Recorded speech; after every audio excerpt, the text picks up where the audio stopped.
A User's Guide to Living Part 9. Maxim, Happiness, Food and Resources. Daji introduces the 8th universal principle, which explores our relationship with the material resources we use every day, especially the food we eat and the money we earn. He explains the importance of being happy to eat whatever we receive, and the importance of the integrity by which the food has come to us. For example, has the money used to grow the food and buy the food come from honest and pious earnings? As a starting point, this 8th principle helps us to redefine our relationship with food, how to eat it and how it has come to our table. Daji explores the integrity of the process and many other concepts that bring awareness of our relationship with the material world and nature. When we go deeper into this principle, we delve into the interplay of matter, energy, and the absolute state, and how food can be divinized to a higher vibration so that it can also cure both physical and spiritual ailments. In fact, this principle addresses the network in which our 3 bodies are enmeshed with the natural world. Our current state. This century, we have been forced into a crisis management approach to resources, having woken up to the destruction of our environment and the inequality in the circumstances of various peoples on Earth. The 17 Sustainable Development Goals of the United Nations are an attempt to address these problems and help us work together to turn the tide. The first 3 of the 17 SDGs directly address issues around money and food. 1. End poverty in all its forms everywhere. 2. End hunger, achieve food security and improved nutrition, and promote sustainable agriculture. 3. Ensure healthy lives and promote well-being for all at all ages. According to the World Bank, around 692 million people, or 8.5% of the world's population, has been living in extreme poverty in the year 2024, and lack of money is one major aspect of this. Meanwhile, almost 40% are succumbing to the chronic lifestyle diseases associated with being overweight. Overall, we have not managed the resources of food and money wisely, and now, as a global community, we are attempting to address the problems we have created. The yogic approach to food and money. Let's explore the yogic approach to resources, which is also shared by wise sages across many cultures. For thousands of years, yogis have given special regard to food, how to tread lightly on the earth, and how to take minimum input and give maximum output. In fact, they define morality as the wise conservation and use of all the resources we have been given, such as food, water, money, land, sexual energy, forests, the ocean, etc. Yogis have also explored this beyond the physical impact. For example, food is valued as a form of prana, and the effect of eating percolates throughout the 3 bodies of the human system, not just the physical body. When the divinity at the center of every atom in our food resonates with the divinity within us, food becomes a potent source of goodness. Yogis treat all resources with respect and gratitude according to the yams and niyamas of Ashtanga Yoga, because it is part of our energetic relationship with the environment in which we live. In fact, a yogi of caliber will not disturb even one atom of this universe unless it is necessary to do so. There is so much respect for life.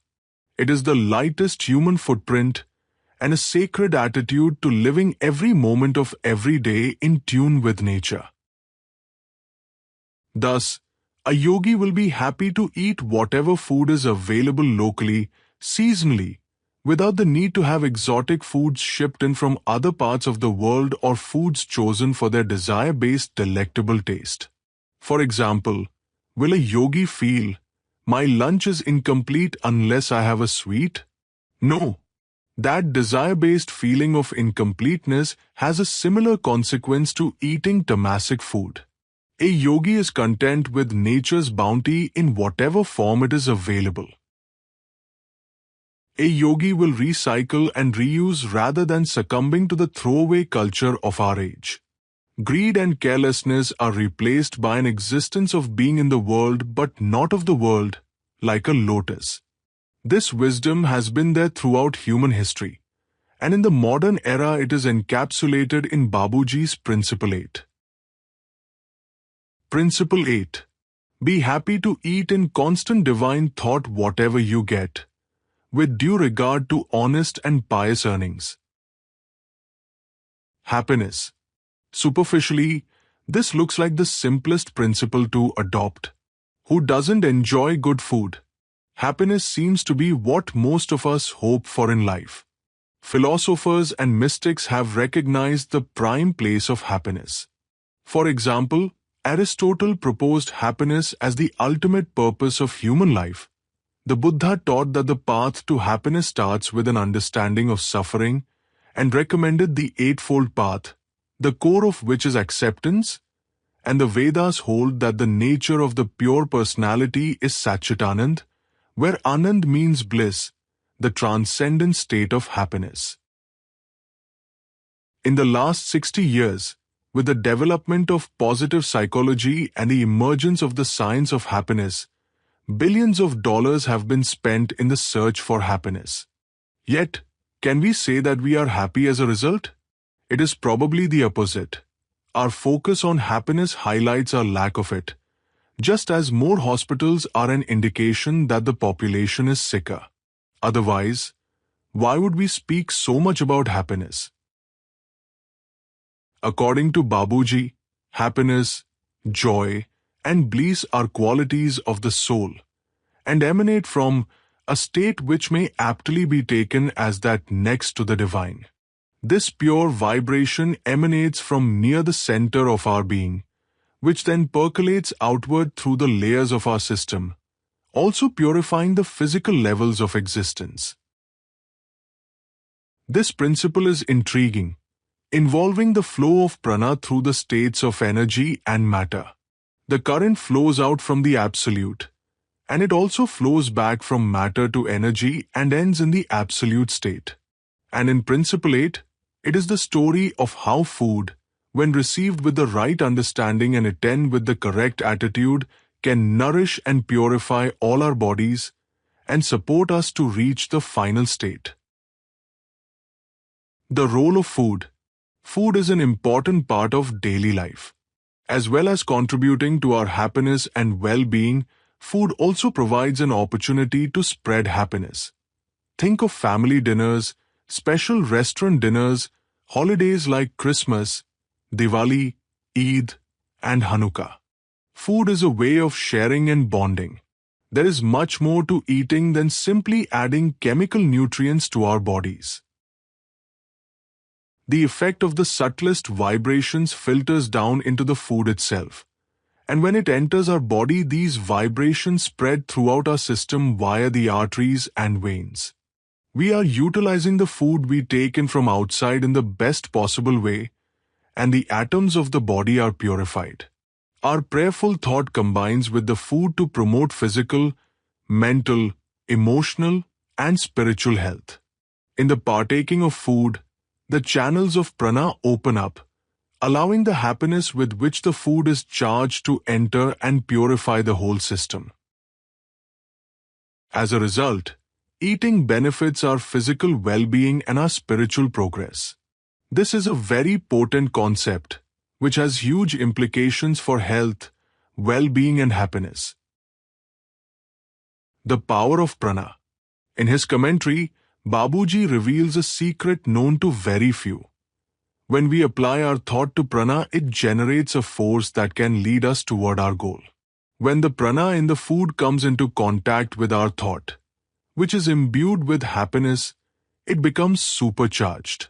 It purifies all the layers of the system.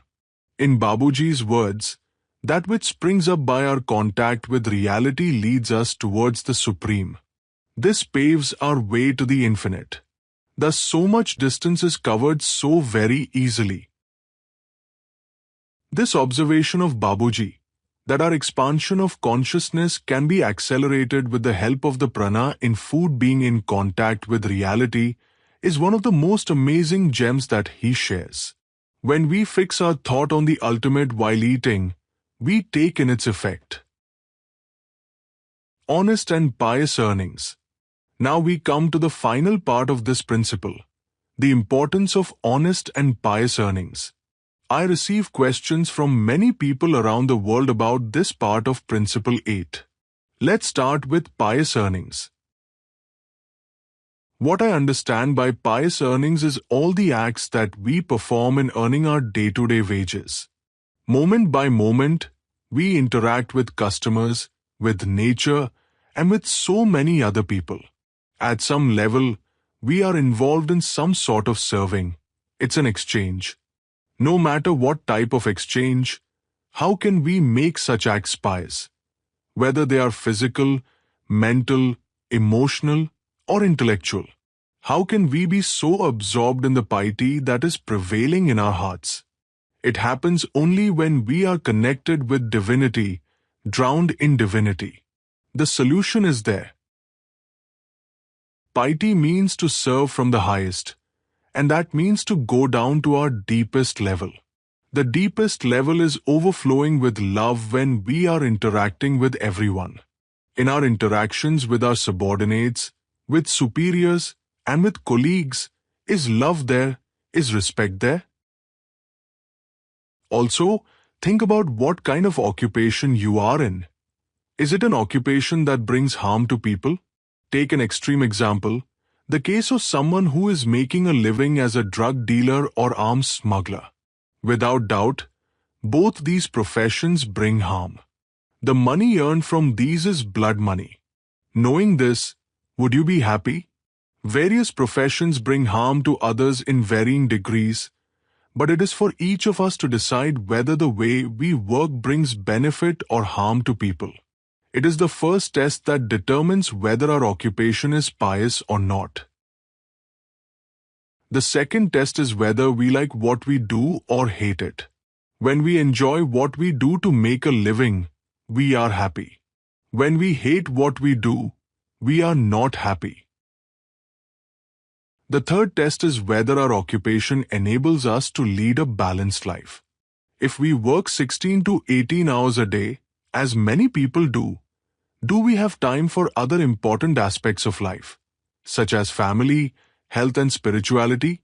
We will not be happy in such a situation. Now, we come to honesty. Does your profession involve any sort of dishonesty?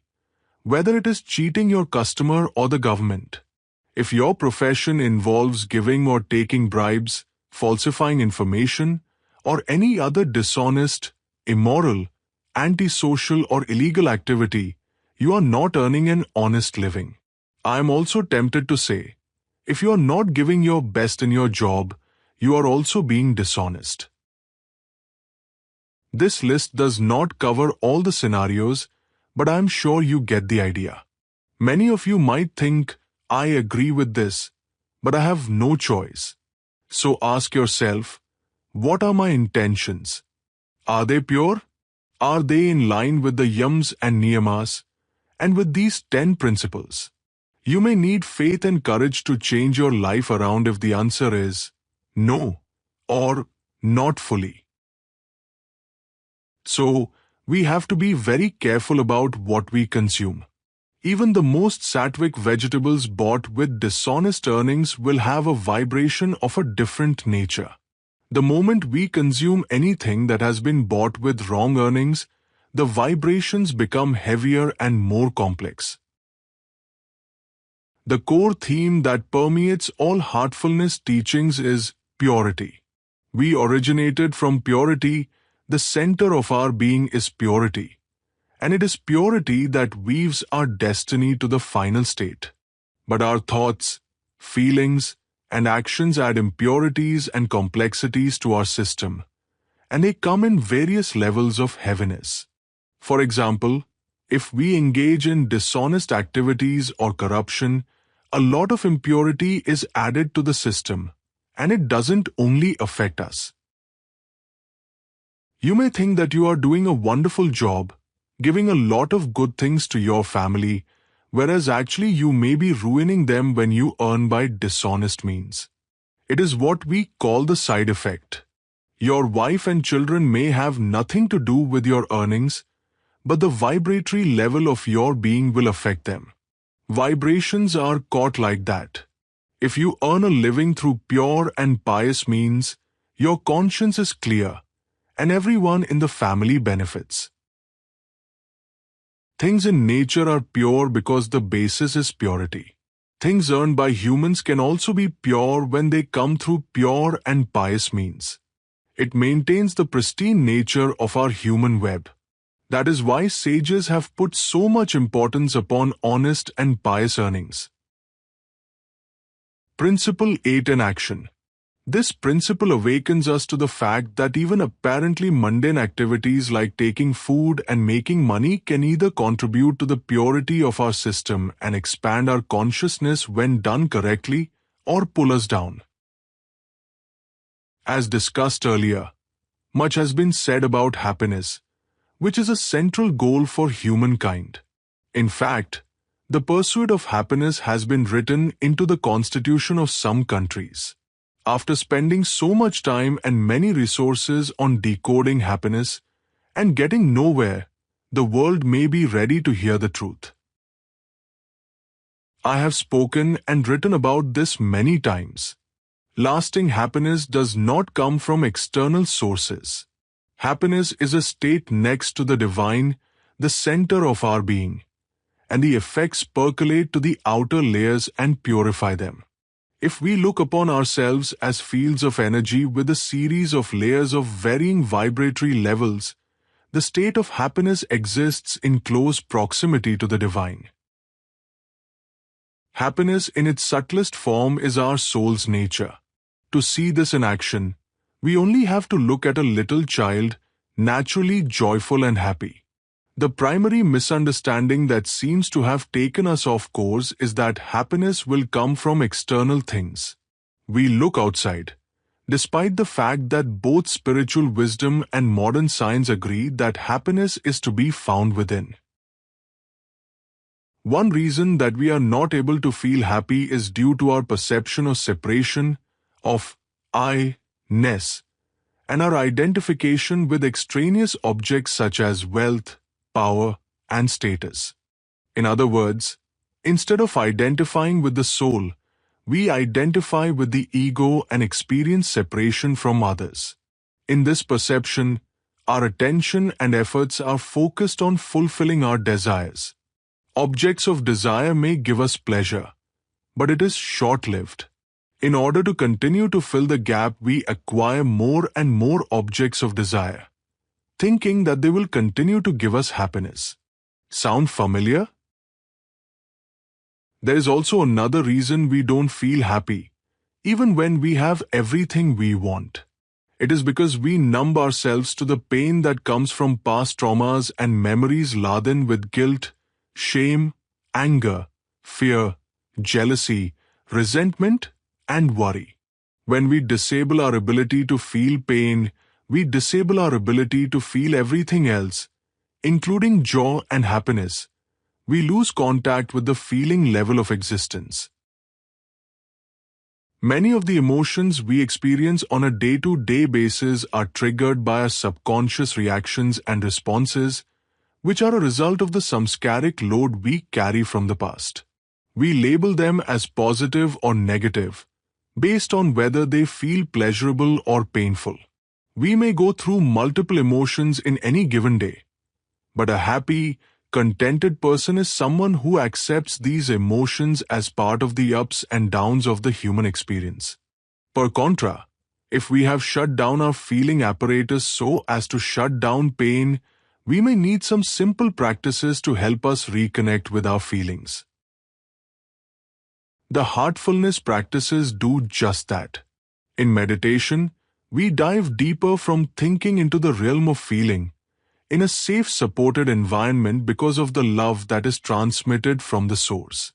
In the heartfulness cleaning, we remove the layers of sanskars from the past that keep us stuck in subconsciously programmed patterns. And in the heartfulness prayer, we connect with the source and experience the nurturing and rejuvenating effects of that connection.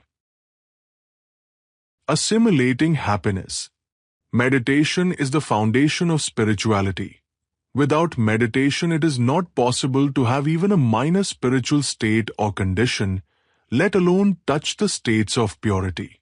And we sense this. At the end of a heartfulness meditation session, we experience the shift in our inner condition or state. It is caused by an expansion in our consciousness. We then follow a method to assimilate this inner condition throughout our whole being, just as we assimilate food through the metabolic process after eating. This process of spiritual assimilation I have called AEIOU.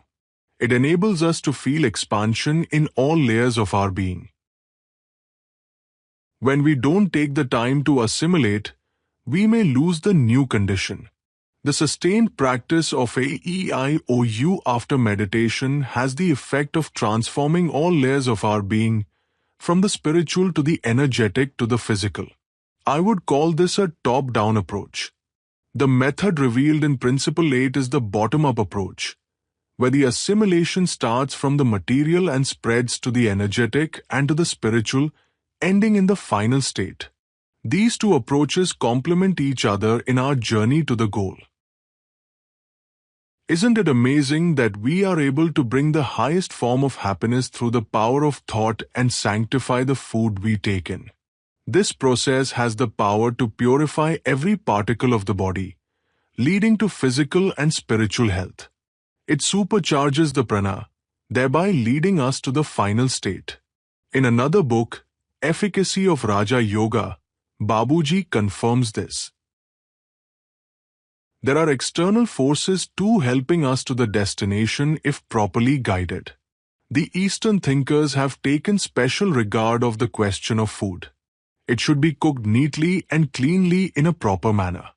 That is the hygienic point. But if it is sattvic and is cooked in constant remembrance of God, its effect will be surprising. And if it is taken meditating all the while on God, it will cure all kinds of spiritual diseases and remove things which hinder our progress. This concept sheds a whole new light on our relationship with food. Eating as something sacred. Until the middle of last century, there was a scarcity of food, and that is still the case today in some parts of the world.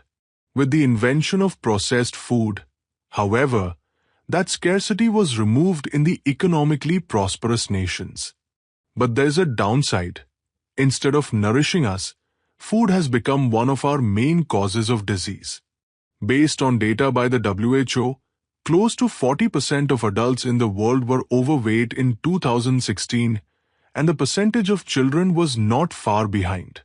Obesity has become an epidemic, and three of the main causes are overeating, poor nutritional quality of the food, and the way we eat, including our general attitude. All of these, in conjunction with inadequate exercise and high stress, lead to what are called lifestyle diseases, such as high blood pressure, diabetes, coronary heart disease, and certain forms of cancer. It is said that emotional eating is one of the root causes of overeating. We eat to compensate for feelings of inadequacy and lack. We eat because of stress and anxiety. Sometimes we deliberately put on weight because of childhood trauma. Craving for food is one of the strongest desires. All these are addressed through this principle. I also want to touch upon the types of food we eat. Many people have turned vegetarian or vegan after understanding how the type of food impacts our health and well-being. Yogis also consider another perspective here. Animals have a different level of consciousness than plants, and this consciousness is present in the energy field of the food.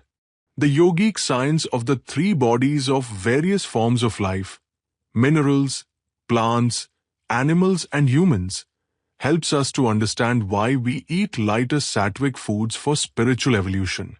It is also easier to digest plant food than meat from an energetic perspective. And meat has a heaviness associated with the sanskars of the animal, so spiritual practitioners are generally vegetarian in order to maintain the lightness of their system. Happiness is purity. At this stage, you may be wondering whether this principle is about happiness, purity, or our relationship with resources like food and money. Let me share with you how I see it. It is our impurities and complexities that prevent us from experiencing bliss and happiness. So if you really want to experience happiness, this principle will help you purify your entire system, which will in turn lead you to experience real happiness. Then, your relationship with all resources will be simple, pure, and in tune with nature. That is, you will only take whatever is needed at any point in time, and you will utilize everything you are given for the maximum benefit of all. There will be no need to squander or waste food or money, or to be greedy, and no need for dishonest dealings with anyone. Principle 8 is all about lifestyle.